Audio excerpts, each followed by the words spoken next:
তাহলে বন্ধুরা চলুন আমরা সুজির পিঠা কিভাবে বানাবো তা একবার দেখে নিই। সুজির পিঠা বানাতে হলে প্রথমত একটি পরিষ্কার একটি বাটি দরকার। এই আমরা বাটিটা নিলাম। এই তারপরে হচ্ছে ডিম, এই তিনটা ডিম থেকে তিনটা ডিমে দিলে ভালো হবে। সুস্বাদু হওয়ার জন্য এই তিনটা ডিমে যথেষ্ট।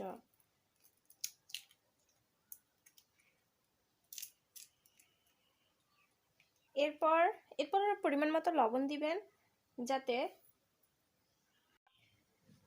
আমরা লবণ পরিমাণ মতো হাফ চামচ দেব, যাতে খাওয়ার সময় খারাপ না লাগে। যদি লবণ বেশি হয়ে যায় তাহলে তো নিশ্চয়ই খারাপ লাগবে, সেজন্য আমরা দেখে শুনে পরিমাণ মতো দিব। আচ্ছা ঠিক আছে, হয়েছে। তারপরে আমরা চিনি দেব, পরিমাণ মতো চিনি 4 চামচ দিলে চলবে, 4 টেবিল চামচ দিলে চলবে, কারণ আবার বেশি চিনি তো অনেকে খেতে পারে না।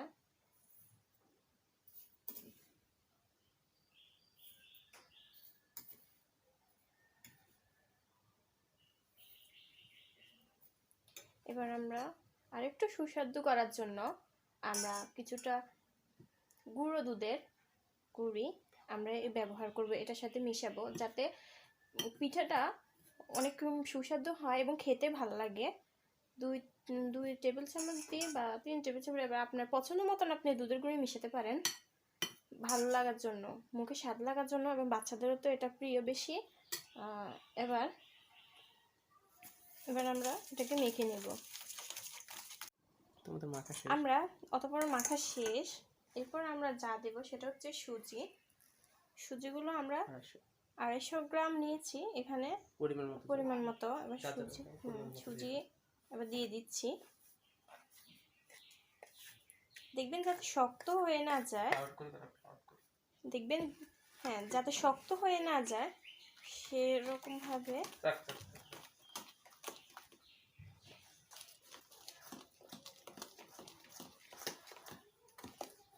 আমাদের 250 গ্রাম থেকেও আমাদের কিছু কম লাগছিল সুজি, অত বেশি দরকার নেই। আমরা সবগুলো দিব না সুজি, দেখছি আমাদের গুলো তাড়াতাড়ি এই পিঠ তৈরি হয়ে গেছে জিনিসটা।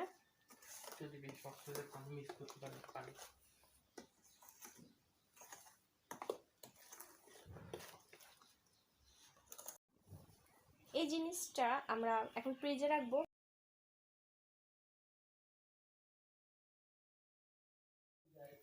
তেলটা গরম হলো, এবার আমরা চামিচ অথবা হাত দিয়েও করতে পারেন।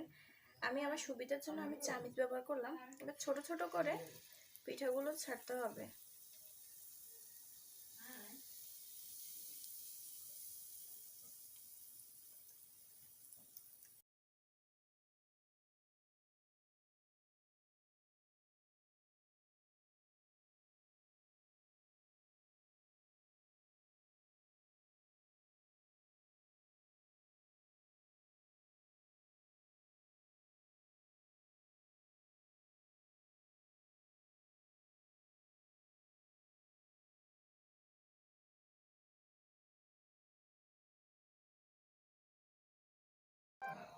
এবার হয়ে গেল সুস্বাদু সুজির পিঠা।